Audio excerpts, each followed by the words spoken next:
이제 하나님의 말씀을 함께 나누도록 하겠습니다. 하나님께서 오늘 우리들에게 주신 생명의 말씀은 사도행전 8장 5절로 13절까지의 말씀입니다.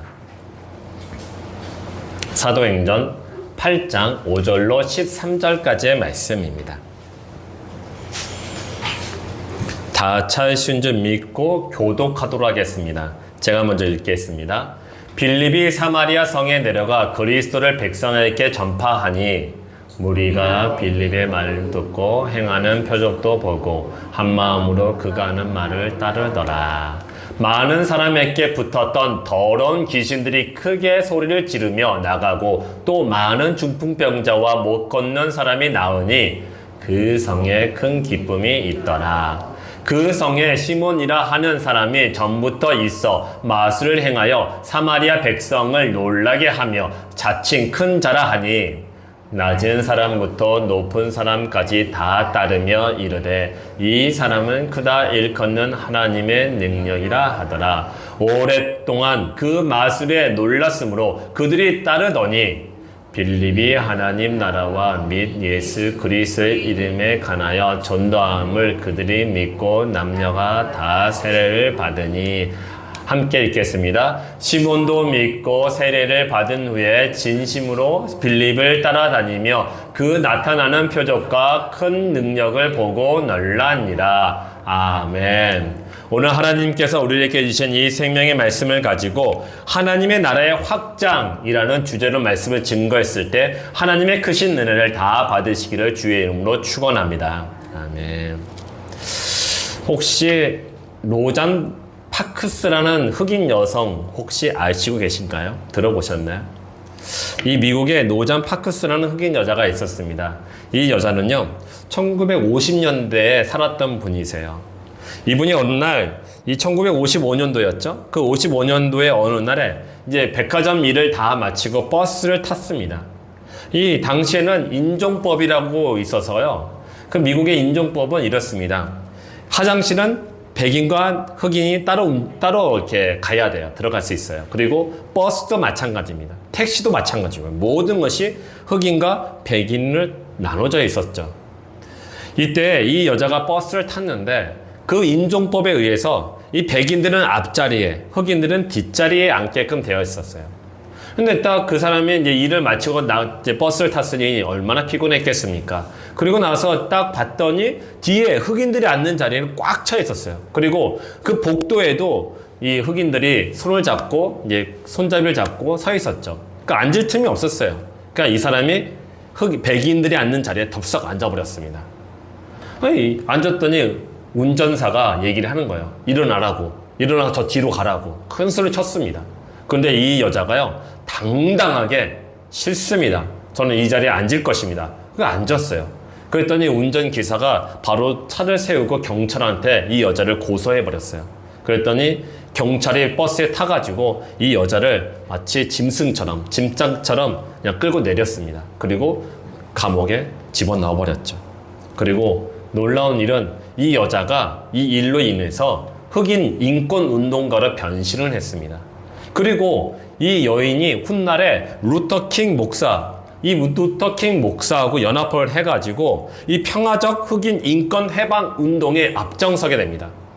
정말 당시에 보면요, 도저히 깨지지 않을 것 같은 이 불평등, 이 차별에 대해서 이 두 사람이 연합해서 힘있게 싸웠습니다. 그리고 놀라운 기적 같은 일이 생겼습니다.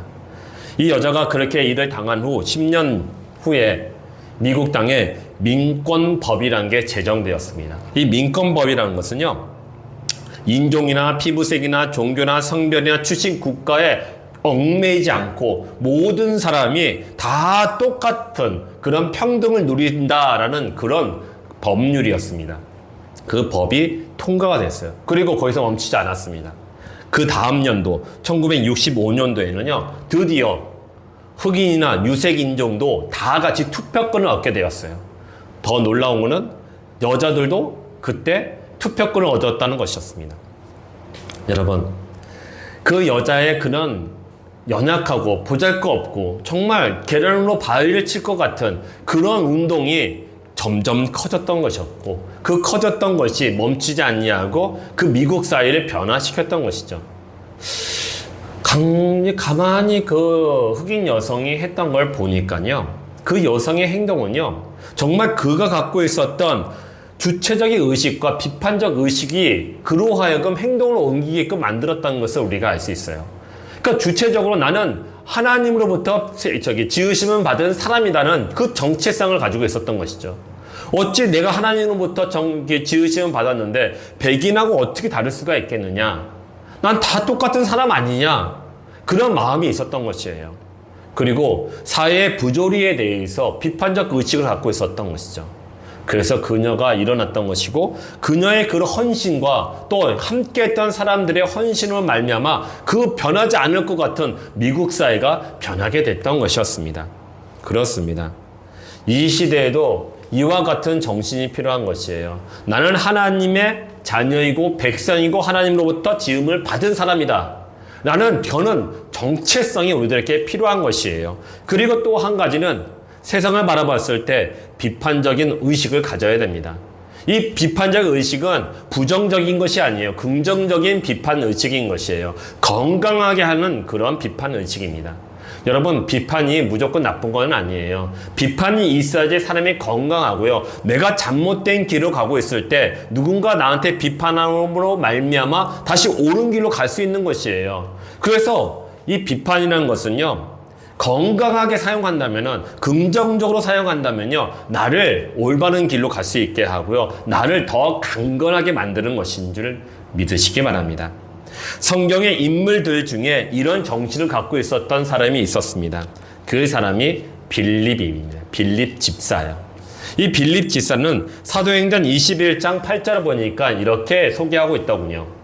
이튿날 떠나 가이사랴에 이르러 7 집사 중 하나인 전도자 빌립의 집에 들어가서 머무느니라 합니다. 여기 보니까 이 빌립이 집사 중에 한 명이라고 하지 않습니까? 여러분 다 알다시피요. 사도행전 6장에 보면은 이 사도들이 말씀과 기도에 전무하기 위해서 교회의 일들 맡길 사람들이 필요했습니다. 그래서 교회의 일을 맡기기 위해서 7명의 집사를 세웠죠. 그리고 그 7명의 집사들에게 교회의 일들을 맡겼던 것이었습니다.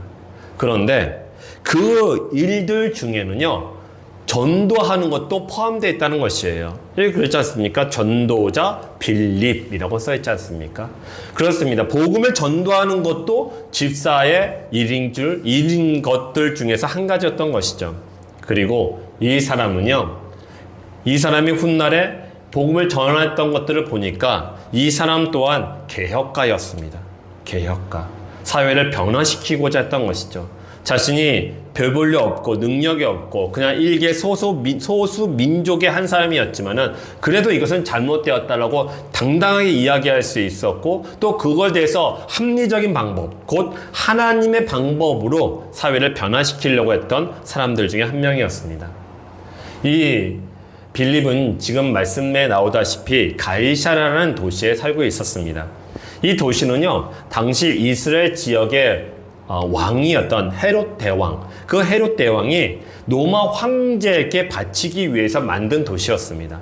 한번 생각해 보죠. 로마 황제에게 바치려고 하는 그런 도시였으니 얼마나 잘 만들었겠습니까?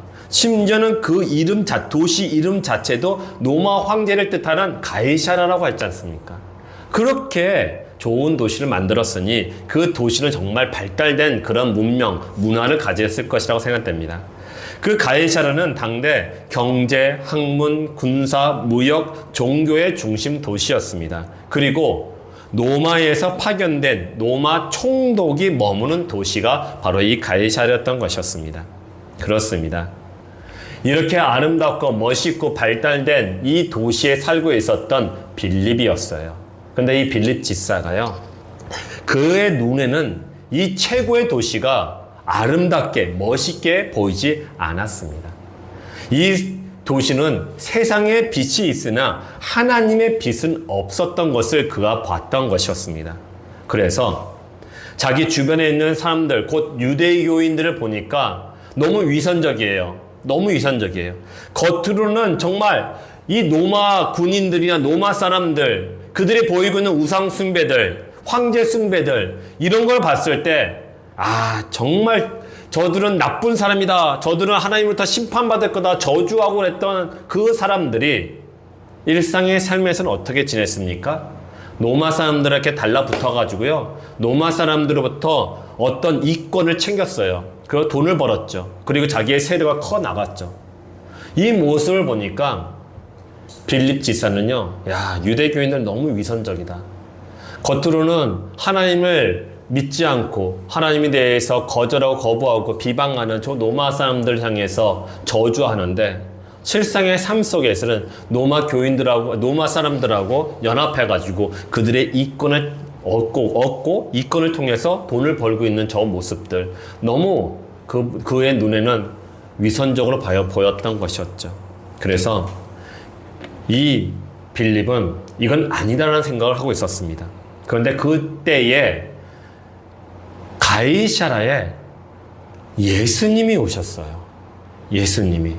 예수님이 가이사랴에 도착해가지고 제자들에게 이런 질문을 하셨습니다. 너희는 나를 누구라 하느냐라고 물어보셨죠. 그때 이 성질 급한 베드로가 냉큼 이런 얘기를 했죠. 주는 그리스도시요 살아계신 하나님의 아들이십니다 라고 고백했습니다. 그러놓고 또 예수님께서 이런 말씀을 하셨습니다. 나는 예루살렘에서 유대교 사람들에게 고난과 죽임을 당하고 3일 후에 다시 살아날 것이다 라고 말씀을 했죠. 그런데 옆에 있던 베드로가 이 이야기를 들었는데 이 말을 끝까지 듣지 않았던 것 같아요. 앞부분만 이야기를 들었던 것 같아요. 그냥 성질 급하게 냉큼 이렇게 얘기합니다. 주님 안 됩니다. 주님 그러시는 일이 있으시면 안 됩니다. 그런 일이 도저히 주님에게 일어나지 않을 것입니다 라고 이야기했어요. 그랬더니 예수님께서 뭐라고 하셨습니까? 사탄아, 내게서 물러가라. 너는 하나님의 일을 생각하지 아니하고 사람의 일을 생각하는구나 라고 호통을 쳤죠. 그랬던 도시가 바로 이 가이사랴인데, 이 가이사랴에 살고 있던 이 빌립이 그 얘기를 들었던 것이에요. 정말 이분이구나. 이분이라면은 이 세상을 바꿀 수 있겠구나. 이분이 지금 말씀하신 그 말씀대로 내가 따라간다면은 정말 그 위선적인 유대교인들처럼 살아가지 아니하고 진실되게 내가 이 땅 가운데 하나님의 백성으로서 하나님의 자녀로서 살아갈 수 있겠구나라고 그 생각했던 것이에요. 그러니 그의 영혼이 얼마나 요동쳤겠습니까? 예수님을 만나고 예수님의 말씀을 들었더니 그 영혼이 요동을 친 것이에요. 자신이 그동안 간절히 원했던 하나님의 나라가 그 마음 가운데 임했던 것이었어요. 그래서 그가 하나님을 믿기 시작했던 것이었죠. 그렇습니다. 세상 속에 살고 있는 사람이 하나님을 만나면, 하나님의 말씀을 들으면요, 그 영혼 가운데 내적인 충돌이 일어나게 돼요. 우리도 일주일 동안 세상 속에 살고 있다가 주일날 예배를 드리면 우리 영혼에도 그런 요동침이 돼야 된다는 것을 믿으시기 바랍니다. 이 세상을 살아가면서 하나님의 말씀을 들었습니다. 그러면서 내 자신의 일주일 동안의 삶을 비춰보는 것이죠. 그랬더니 내가 이런 걸 잘못했구나. 내가 하나님의 말씀대로 순종하지 아니했구나. 그렇구나. 내가 지금 절망할 필요 없겠구나. 내가 이 잘못된 길을 가고 있으면 안 되겠구나. 여러 가지 어떤 내적인 어떤 요동감이 일어나야 되는 것이에요. 하나님의 말씀이 내 안에 들어왔으면 세상에 들어왔던 것들하고 충돌이 내 안에서 일어나야 되는 것이죠. 그래서 그 세상에 있는 것들을 주의 말씀으로 다 깨뜨려 버려야 되는 것입니다.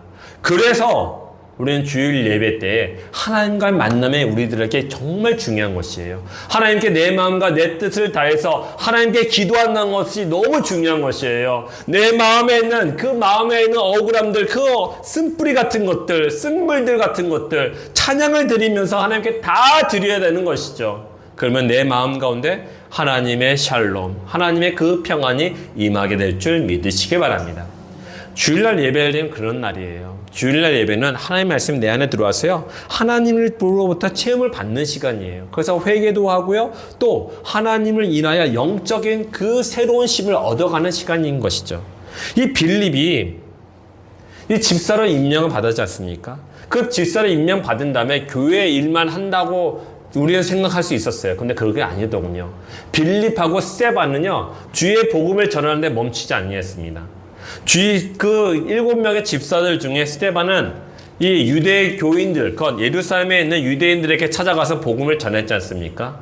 근데 복음을 전하다가 이 사람이 이제 돌에 맞아 죽게 되었어요. 근데 그때 이 사람이 하늘을 바라보지 않습니까? 예수님이 하나님 우편에 서신 걸 바라보게 되었죠. 그럴 때 이 사람이 마음속에 자신의 복음을 전함에 대해서 얼마나 큰 자신감과 또한 자랑거리가 되었겠습니까? 감사가 되었겠죠. 근데 이것은 우리가 한 가지 생각해 둘 게 있습니다. 스데반과 빌립이요, 그냥 말씀을 전한 게 아니에요. 복음을 전한 것이 아닙니다. 주님께서 그에게 하라고 말씀하셨어요. 주님이 우리들에게도 말씀하셨죠. 성교에 대해서 예수님께서 직접 말씀하신 말씀이 마태복음 28장 18절에서 20절에 말씀하고 계십니다. 예수께서 나와 말씀하여 이르시되 하늘과 땅의 모든 권세를 내게 주셨으니 그러므로 너희는 가서 모든 민족을 제자로 삼아 아버지와 아들과 성령의 이름으로 세례를 베풀고 내가 너희에게 분부한 모든 것을 가르쳐 지키게 하라. 볼지어다 내가 세상 끝날까지 너희와 항상 함께 있으리라 하시니라. 아멘. 그렇습니다. 스데반 집사와 빌립 집사가 복음을 이 열방 가운데 전했던 것은 예수님께서 그에게 또 우리 모두에게 전했기 때문에 그렇습니다. 저 말씀 속에서 어떤 특별한 사람만 하라고 나와 있습니까? 아니에요. 교회에 나와서 예배를 드리고 마음 가운데 믿음이 있다면은 모든 사람은 다 주의 복음을 전해야 되는 것이에요. 주의 복음을 전해서 제자를 삼고 그에게 세례를 베풀어야 된다는 것이죠. 그것이 우리들에게 주신 하나님의 명령인 줄 믿으시기 바랍니다. 스데반 집사가 복음을 전하다가 유대 교인들한테 돌에 맞아서 죽었죠. 근데 죽기 전에 이런 고백을 했습니다. 그들이 돌로 스데반을 치니 스데반이 부르짖어 이르되 주 예수여 내 영혼을 받으시옵소서 하고 무릎을 꿇고 크게 불러 이르되 주여 이 죄를 그들에게 돌리지 마옵소서 이 말을 하고 자니라. 아멘. 스데반이 유언을 남겼어요. 스데반이 유언을 남겼죠. 주 예수여 내 영혼을 받아 주옵소서. 그런데 주님 저를 죽였던 이 사람들 이들에게 죄를 돌리지 마옵소서. 그렇게 고백했습니다. 이 말씀, 그러니까 유언을 보면요, 그 말씀 안에는요, 자신의 당당함이 있어요. 자신의 당당함이 있었죠. 무릎 꿇고서 큰 소리로 불렀던 거 아니겠습니까? 이렇게 큰 소리로 무릎 꿇고 부를 수 있었던 것은 그만큼 예수님이 살아계시다는 거, 나와 함께 계시고 나를 지켜보신다는 믿음이 있었기 때문 아니겠습니까? 그 믿음으로 스데반이 무릎을 꿇고 예수 그리스도를 바라보면서 큰 소리를 외쳤던 것이었습니다. 그리고 그 마음 가운데는요, 한 영혼에 대한 사랑하는 마음이 있었어요. 그렇기 때문에 이 죄를 그들에게 돌리지 마옵소서라고 고백했던 것이었죠. 사랑하는 성도 여러분, 복음을 전도한다는 것은요, 한 영혼을 사랑하는 마음에서 시작됩니다. 그리고 내가 사랑을 받았고 사랑에 빚진 자로서 사랑을 갚을 방법으로 다른 사람에게 복음을 전하는 것이죠. 그러므로 복음 전도는요, 사랑과 함께 있는 것이에요. 전도는 사랑의 또 다른 이름인 줄 믿으시기 바랍니다. 그래서 우리가 복음을 전할 때에 우리는 늘 한 가지를 또 염두에 둘 것이, 복음을 전할 때마다 사탄 마귀 원수가 공격하고 방해한다는 것이에요. 사탄 마귀가 가만히 내버려두지 않습니까? 안 내버려두지 않습니다. 절대로. 우리 마음 가운데 어떤 마음을 줍니까? 아, 오늘은 시작. 오늘은 하지 말자. 뭔가 하고 하긴 해야 할 것 같은데, 내가 지금 해야 할 것만 같은데, 사탄 마귀는요, 그것을 방해합니다. 그것을 무의미하게 만들어요. 아, 내가 해서 뭐 하겠어? 내가 이 작은 시간에 이렇게 작은 행동을 해서 복음이 전도되겠어? 저 사람들은 또 듣지도 않고 믿지도 않고 교회 나오지도 않을 텐데 내가 복음 전하면 뭐 하겠어? 이런 마음을 준단 말이에요. 근데 이런 마음을 들 때에 여러분 분연히 일어나시기 바랍니다. 그냥 그 마음에 그냥 휩쓸려 갔으면 안 되는 것이에요. 그 마음하고 대적을 해야 되는 것이에요. 비판의 의식을 갖고 그와 함께 싸워야 되는 것이죠. 일어나야 된다는 것이에요. 여러분, 우리가 세상에 복음을 전할 때 여러분 한번 다 경험해 보셨을 것이에요. 복음을 전하면 전할수록요, 사람들은요, 우리를 참 불쌍히 봐줘요. 불쌍히 봐줘요. 어떻게 보세요? 저 사람들 왜 저럴까? 이런 눈빛을 바라보지 않습니까? 아니, 지금 이 시대에 누가 교회를 다니고 누가 하나님을 믿냐고. 마치 경멸의 눈빛으로 바라볼 때도 있어요. 그럼에도 불구하고 우리는 복음을 전해야 됩니다. 왜냐면요, 세 가지로 볼 수 있어요. 하나는요, 예수님이 우리들에게 명령하셨기 때문에 그래요. 다른 이유 없어요. 예수님이 우리들에게 명령하신 것이기 때문에 내가 이 복음을 전도하는 것이에요. 내가 이 선교를 하는 것이죠. 또 하나는 바로 이 복음에 대한 나의 확신을 가지기 위해서인 것이에요. 아마 여러분들 경험해 보셨을 거예요. 그냥 간단한 말 한마디라도 예수님 믿으세요. 교회 다니세요. 하나님과 함께 하세요. 하나님이 당신을 구원하셨습니다. 이 작은 한마디라도 말씀을 전하면요, 그것이 오히려 나한테 확신하고 하고 믿음이 되는 것이에요. 여러분, 우리가 예수님께서 우리들에게 말씀하셨잖아요. 다른 집에 가면은 제일 먼저 뭘 하라고 말씀하셨나요?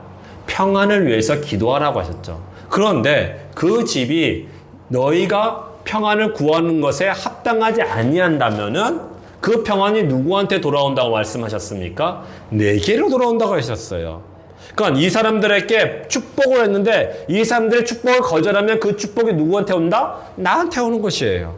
이 복음 전도도 마찬가지예요. 복음을 전도했는데 그 사람이 거절했다? 실망하지 마십시오. 오히려 여러분들에게 복이 된 줄 믿으시기 바랍니다.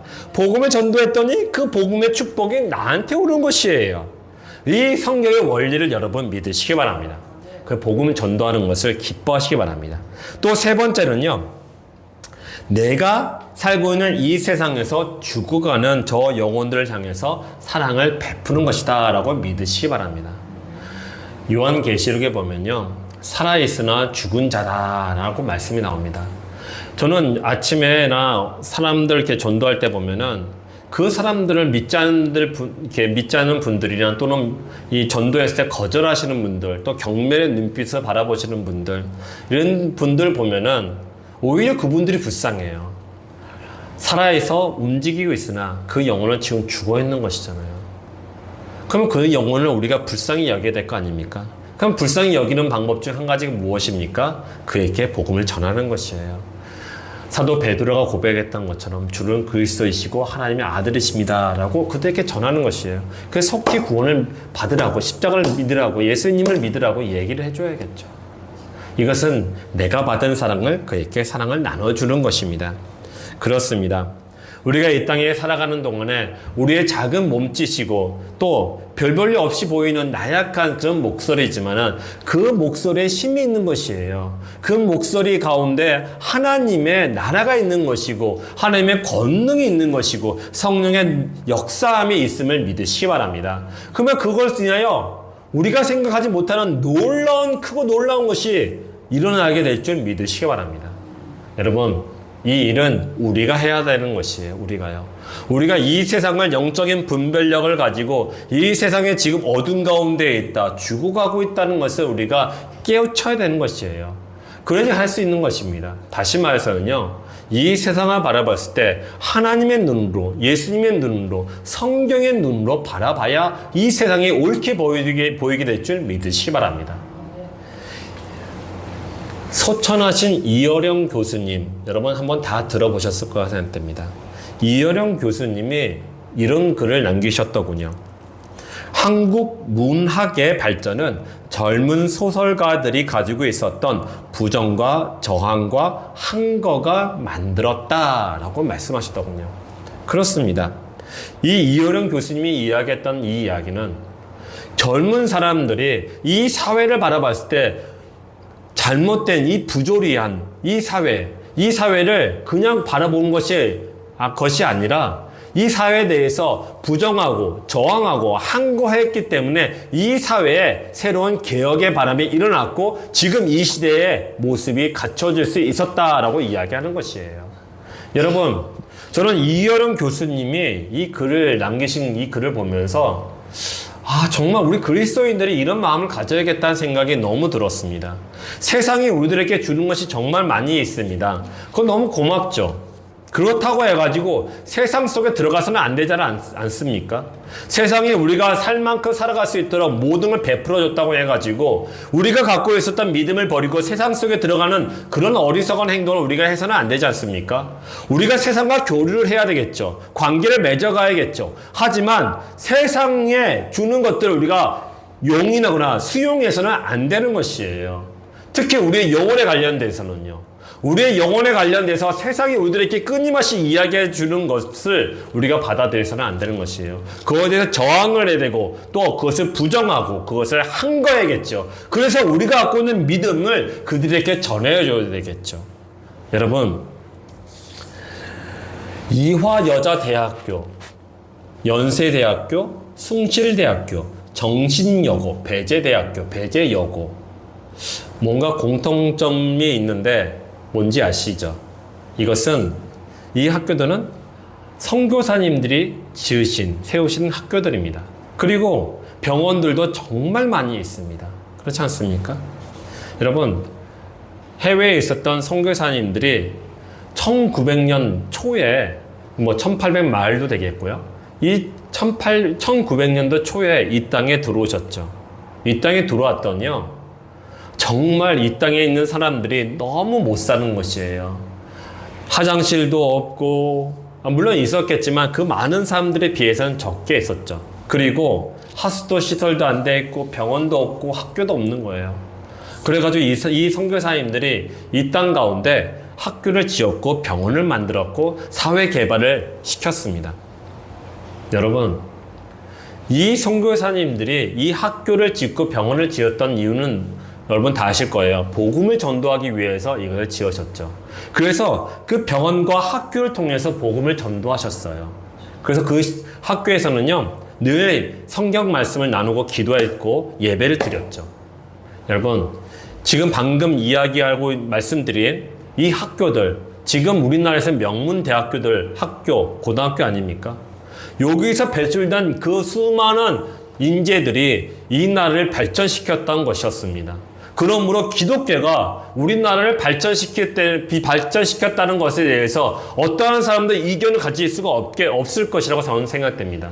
이 사람들 통해서 이 나라가 변화되었던 것이었습니다. 그렇다면은 복음이 이 세상을 변화시켰다는 것을 우리가 믿을 수밖에 없는 것이죠. 그렇습니다. 빌립 집사가 이런 마음을 가졌던 것이었어요.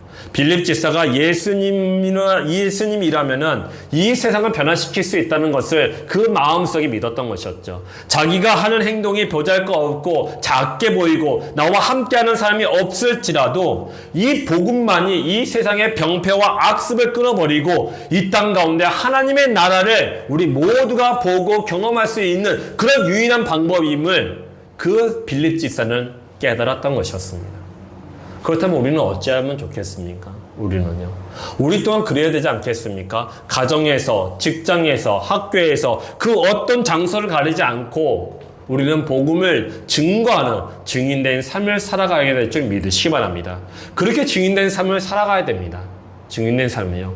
우리가 날마다 주의 말씀을 가지고 예수님 믿으세요라고 할 수 없겠죠. 그렇지 않습니까? 직장 생활하는데 맨날 만나는 사람들마다 예수님 믿으세요, 예수님 믿으세요 맨날 할 수는 없겠죠. 그런데 기회를 주신단 말이에요.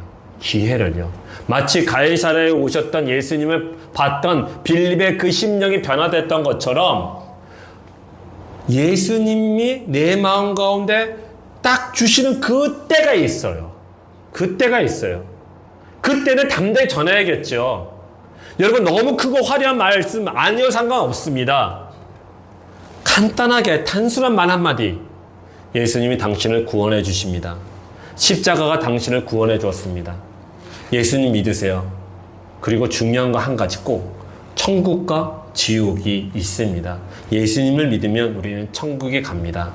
이걸 꼭 전하시기 바랍니다. 여러분, 크고 화려한 말 필요 없어요. 화려한 미사구어 다 필요 없어요. 그 한마디가 그의 인생을 변화시키게 될 줄 믿으시기 바랍니다. 그렇죠.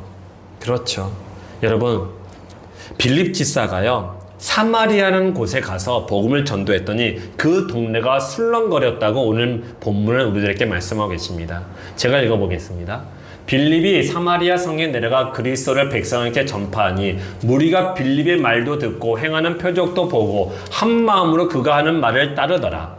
많은 사람들에게 붙었던 더러운 귀신들이 크게 소리를 지르며 나가고 또 많은 중풍병자와 못 걷는 사람이 나으니 그 성에 큰 기쁨이 있더라. 아멘. 여러분, 지금 말씀을 들었던 그 사마리아 성에 있는 사람들이 어찌 되었습니까? 빌립의 말을 들었더니 그 모든 사람들이 들었던 사람들이 빌립의 말을 따라가게 되었고 또 빌립과 함께 있을 때 빌립이 전한 복음으로 말미암아 그들 안에 있었던 귀신들이 다 떠나가고 그들 안에 있었던 병들이 다 치료함을 받았어요. 그로 인해 함께 기뻐했다고 얘기하지 않습니까? 여러분, 큰 기쁨이 있다고 합니다. 이 큰 기쁨은요, 우리가 상상을 초월하는 그런 큰 기쁨이에요. 마치 땅에 울리고 하늘이 꺼질 것 같은 그런 큰 기쁨이 바로 이 기쁨인 것이에요. 여러분, 복음은 그런 능력이 있는 것이에요. 복음은요. 하나님의 나라와 하나님 예수 그리스도를 증거했더니 그 증거 들었던 사람들이 그것을 받아들이는 순간에 그들에게는 큰 기쁨이 임했던 것이에요. 그러므로 우리가 전하는 복음, 그 복음을 듣지 않고 외면했던 사람들이 우리에게는 정말 불쌍한 사람들인 것이죠. 안타까운 것이죠.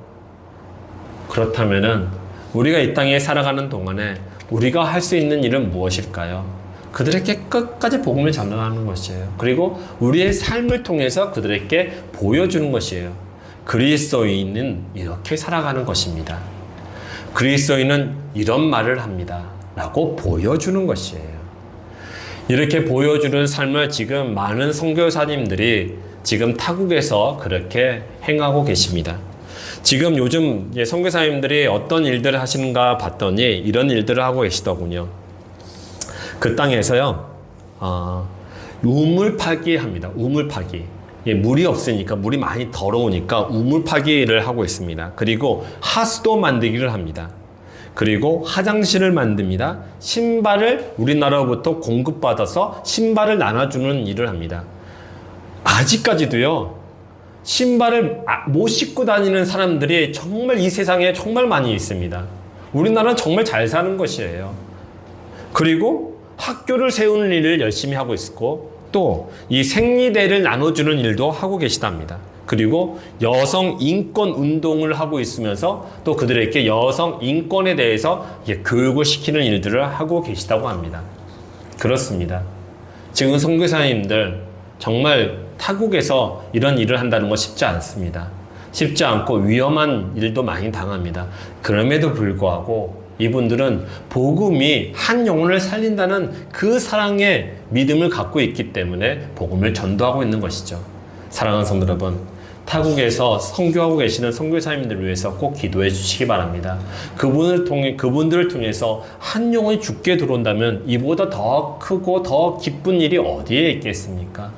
그렇게 하는 그분들을 위해서 기도해 주시기 바랍니다. 그리고 늘 우리가 생각하는 것 중에 한 가지가 복음을 전도했을 때 우리 가운데 한 가지 큰 선물을 받는다는 것입니다. 그 선물은 바로 13절에 있는 말씀입니다. 시몬도 믿고 세례를 받은 후에 전심으로 빌립을 따라다니며 그 나타나는 표적과 큰 능력을 보고 놀라니라. 네. 복음을 전도했더니요, 사람들이 그가 하는 말에 대한 그런 반응으로 나타나는 표적과 또 큰 능력을 보고 사람들이 놀랐습니다. 저는 근데 이 말씀을 보면서 저 마음 가운데 빌립이 생각나더군요. 이 빌립 집사도 자신도 깜짝 놀랐을 거라 생각됩니다. 자신이 복음을 전도했더니 그 안에서 이런 놀라운 표적과 기적이 나타나고 능력이 나타나는 걸 보면서 그분도 깜짝 놀랐을 거라 생각됩니다. 저는 그런 것 같아요. 복음을 전도했을 때 우리도 빌립 집사처럼 하나님의 표적과 하나님의 능력을 경험하게 될 때 우리도 깜짝 놀랄게 될 줄 믿습니다. 그렇기 때문에 여러분, 복음 전도하는 것은요, 우리들에게 살아계신 하나님을 만나게 되는 그런 도구가 되는 것이에요. 여러분, 살아계신 하나님을 만나신 적 있으십니까? 하나님을 살아계신 하나님을 만날 수 있는 방법 여러 가지가 있겠죠. 근데 그 중에 한 가지가 전도인 것이에요.